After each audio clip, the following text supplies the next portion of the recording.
Hello बच्चों, आज का नया टॉपिक है डिग्री ऑफ पोलिनोमियल। इस क्वेश्चन को मैंने दो हिस्सों में डिवाइड किया हुआ है। फर्स्ट है अगर आपकी पोलिनोमियल एक्सपांडेड फॉर्म में दी गई है, और सेकेंडली आपकी पोलिनोमियल फैक्टर फॉर्म में दी गई है तो कैसे फाइंड करना है, राइट। अब देखो, एक्सपांडेड फॉर्म यानी कि ऐसा कुछ कोई फॉर्म आपको दिख रहा है। फैक्टर फॉर्म यानी कि देखो यहाँ पे एक ही जगह पे आपको दो पोलिनोमियल दिखेगी और दोनों के दोनों पोलिनोमियल फैक्टर फॉर्म में है, यानी कि मल्टीप्लिकेशन जैसे कुछ फॉर्म में है। यहां भी देखो x+2 का स्क्वायर यानी कि x+2 कितनी बार मल्टीप्लाई होगा, 2 टाइम्स होगा। यहां पे भी देखो तीन अलग अलग पोलिनोमियल है और वो प्रोडक्ट के फॉर्म में आपको दिख रही है, तो उसे हम बोलेंगे फैक्टर फॉर्म, राइट। और इसको बोलेंगे एक्सपांडेड फॉर्म। तो एक्सपांडेड फॉर्म में आपको क्या करना है, सबसे पहले तो जो टर्म्स आपकी एडिशन और सब्ट्रैक्शन के साथ सेपरेट की गई है वो पहले तो ढूंढो। तो देखो यहाँ पे टोटल 4 टर्म्स है, x² x⁴ 3x एंड 1। देखो वो एडिशन या तो फिर सब्ट्रैक्शन के साथ सेपरेट की गई है। तो हमें याद क्या रखना है कि हर एक टर्म में जो भी वेरिएबल आपका दिख रहा है उसका पावर क्या है वो आपको चेक करना है, ठीक है। देखो फर्स्ट हमारी टर्म थी x², तो उसमें वेरिएबल है x और उसका पावर है 2। ये जो आपकी सेकेंड टर्म है वो है x⁴ और उसमें वेरिएबल का पावर है 4। ये टर्म है आपकी 3x, उसमें वेरिएबल तो x है और x का पावर है 1, राइट। अब लास्ट टर्म देखो वो आपकी कांस्टेंट टर्म है, क्योंकि वहां पे कोई वेरिएबल नहीं है तो उसमें वेरिएबल का पावर हम 0 कंसीडर करेंगे। बच्चों ये याद रख लो कि जिस पोलिनोमियल में जो भी टर्म है कि जहां पे आपका वेरिएबल नहीं आ रहा है, एब्सेंट है, तो उसमें हम क्या कंसीडर करेंगे, वेरिएबल का पावर 0 कंसीडर करेंगे। अब क्या करना है, इन सब नंबर्स में से सबसे बड़ा नंबर कौन सा है, तो कि सर 4। तो बस खत्म बात, आपकी डिग्री ऑफ पोलिनोमियल क्या हो गई, इस पोलिनोमियल के लिए 4 हो गई। तो आपको पता चल रहा है बच्चों, कंसेप्ट अब समझो कि पोलिनोमियल में जितनी भी टर्म्स आ रही है उसमें जो वेरिएबल के पावर आ रहे हैं, तो जो सबसे बड़ा पावर है उसे हम डिग्री बोलते हैं। तो देखो ये 4 टर्म्स थी, सबके मैंने वेरिएबल्स के पावर लिखे, उसमें सबसे बड़ा पावर था 4, तो हमारी डिग्री हो गई 4। सेकेंड एग्जाम्पल पे आते हैं। तो यहाँ पे टोटल 2 टर्म्स दी गई है, एक तो है 3x² और एक तो है 2y, और दोनों एडिशन या तो फिर सब्ट्रैक्शन के साथ एक दोनों को सेपरेट किया गया हुआ है। अब देखो फर्स्ट टर्म में वेरिएबल कौन सा है, मैंने कहा था ना हमें सिर्फ वेरिएबल देखना है, कांस्टेंट देखने की जरूरत नहीं है। वेरिएबल क्या है यहाँ पे x, उसका पावर है 2, तो यहाँ पे 2 लिख दो। ये आपकी सेकेंड टर्म है, उसमें जो वेरिएबल है कौन सा है, y, तो y का पावर क्या है, तो क्या 1। दोनों में से बिगेस्ट पावर कौन सा हुआ, 2, तो ये आपकी हो गई degree. That's all, isn't it easy. यहां पे आ जाते हैं, यहां पे फर्स्ट टर्म में वेरिएबल है x और उसका पावर है 2। यहां पे भी वेरिएबल है x, उसका पावर है 3। यहां पे देखो वेरिएबल है ही नहीं तो उसका पावर हम लिखते हैं 0।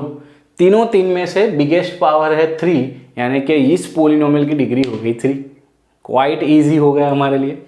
अब ये देखो फोर्थ नंबर में हमें कोई वेरिएबल ही नहीं, एक ही टर्म है। पहले तो सबसे पहले देखो -18 लिखा हुआ है, टर्म कितनी है, एक ही है, और वहां पे भी वेरिएबल है ही नहीं, उसका नामो निशान ही नहीं है, तो क्या लिखना है, आपकी डिग्री क्या हो जाएगी, 0। बच्चों ये आपके माइंड में होना चाहिए कि कोई कांस्टेंट नंबर आपको दिया गया है, कोई भी रियल नंबर अकेला दिया गया है, तो उसकी डिग्री हम क्या कंसीडर करेंगे, 0 कंसीडर करेंगे, ठीक है। तो ये भी देखो √2 भी अकेला एक रियल नंबर है, तो उसकी डिग्री क्या हो गई, 0 हो गई।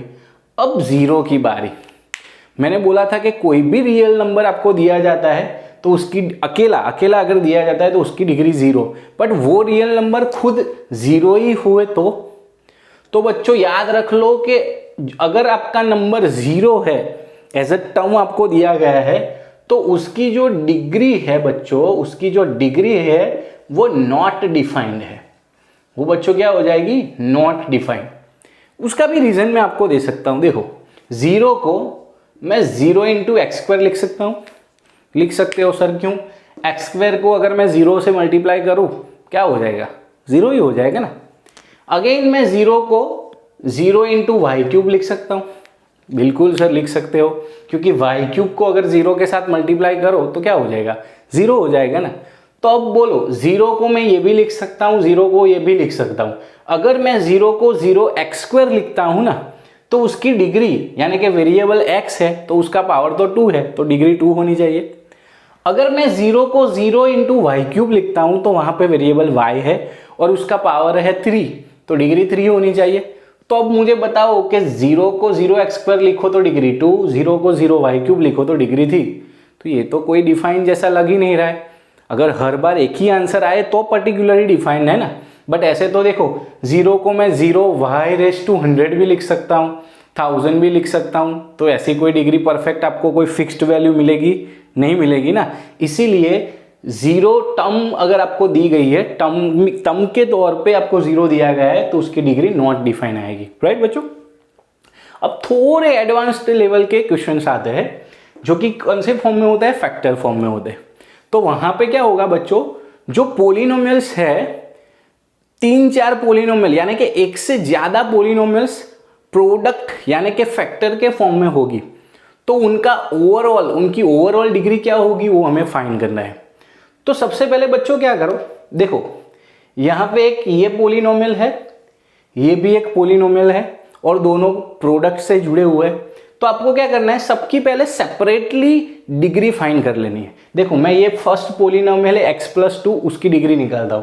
तो देखो x में ये वेरिएबल है, उसका पावर 1 है, यहाँ पे वेरिएबल नहीं है तो 0 हो जाएगा, तो कंबाइन उसकी डिग्री आपकी हो जाएगी 1। इन अ सेम वे यहाँ पे x है तो उसका पावर 1 है, 3 है तो वेरिएबल का पावर 0 है, तो यहाँ पे भी डिग्री हो जाएगी 1।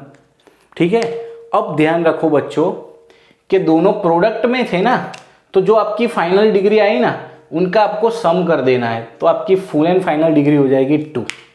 पता चल रहा है बच्चों। देखो ये यहाँ पे लास्ट क्वेश्चन में आ जाओ, सबसे अच्छे से यहाँ पे पता चल गया आपको क्या करना है। मैं फिर से एक बार दोहरा देता हूं, अगर एक से ज्यादा पोलिनोमियल्स ऐसे प्रोडक्ट के फॉर्म में अगर आपको दिए गए हैं तो उसकी डिग्री में हमें क्या करना है, तो पहला जो फैक्टर है उसकी डिग्री फाइंड कर लो। अब तो सबको पता चल जाएगा x-1 की डिग्री हो जाएगी 1, इसकी डिग्री हो जाएगी 2 और इसकी डिग्री हो जाएगी 3।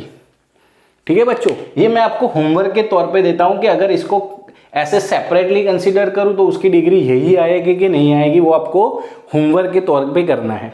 अब देखो इसकी डिग्री 1, इसकी 2 और इसकी 3। अब ये सब प्रोडक्ट से जुड़े हुए हैं ना सब लोग, तो इसका सम करना है। तो ये 1 + 2 3 हो जाएगा, 3 + 3 यानी कि 1 + 2 + 3 ये आपका हो जाएगा 6। तो इसकी ओवरऑल डिग्री क्या हो जाएगी, 6 हो जाएगी। मैं फिर से एक बार रिपीट करता हूं, एक से ज्यादा पोलिनोमियल प्रोडक्ट से अगर एक दूसरे से जुड़ी हुई है, कनेक्ट हुई है, तो सबकी इंडिविजुअल डिग्री निकालो और लास्ट में उनका क्या कर दो, सम कर दो। ठीक है बच्चों।